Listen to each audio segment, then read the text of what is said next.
અનેક એવા નેતાઓ આવ્યા, આમ તાકાતથી આમ કરીને ઉભા રહ્યા. ગામને એમ થયું આ હશે. જેવો દાવ લગાવ્યો તો ઘોડો પાણીમાં. કેટલાય એવા પાણીમાં બેહી ગયા જે ગુજરાતની જનતાને આંબા આંબલી બતાવતા હતા, ક્રાંતિ કરી નાખું, ભગતસિંહનો ચેલો શું છેલી શું ને એવું કરતા. કયા ગોડાઉનમાં ભાજપે પૂર્યા કોઈને ખબર નથી. લોકો ભાજપથી તો થાક્યા હતા, આવા ગદ્દારોથી પણ થાકી ગયા હતા. બે બાજુનો થાક હતો અને આ થાક ઉતર્યો ને એની ખુશી આખા ગુજરાતમાં છે કે હવે થાક ઉતર્યો છે. ગોપાલ ઇટાલિયા તૂટશે નહીં, પણ ગોપાલ ઇટાલિયા ભાજપનો ઘમંડ તોડશે એ વાતની ખુશી આખા ગુજરાતને છે. દોસ્તો, કે દિવસના ચાળે ચડ્યા હતા, ઉપાડો લીધો તો સી આર પાટીલે.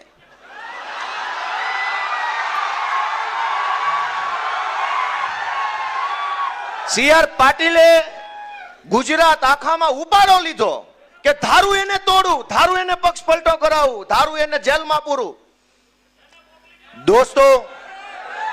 દોસ્તો સી આર પાટીલે ઉપાડો લીધો.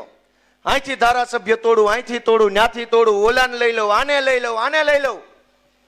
ગોપાલ ઇટાલિયા સુરતની બજારમાં ઉભો રહીને ચેલેન્જ મારે છે કે સી આર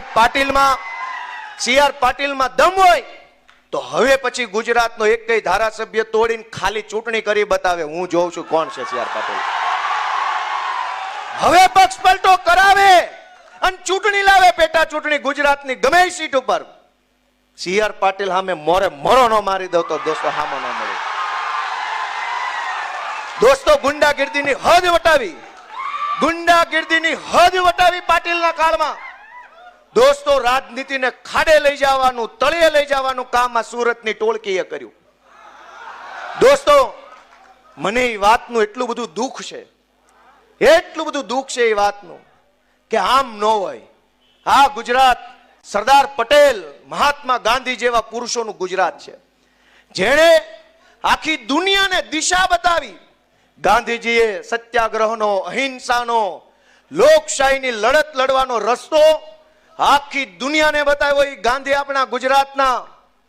જે સરદાર પટેલે માણસને બળુકો બનાવવાનું કામ કર્યું, ખેડૂતો માટે સત્યાગ્રહ કર્યા, સરદારનું બિરુદ મળ્યું ખેડૂત માટે લડતા લડતા. ઈ ગાંધી અને ઈ સરદારના ગુજરાતમાં બુટલેગરોના હાથમાં સરકાર આવી. એ વાત ખટકે છે મને.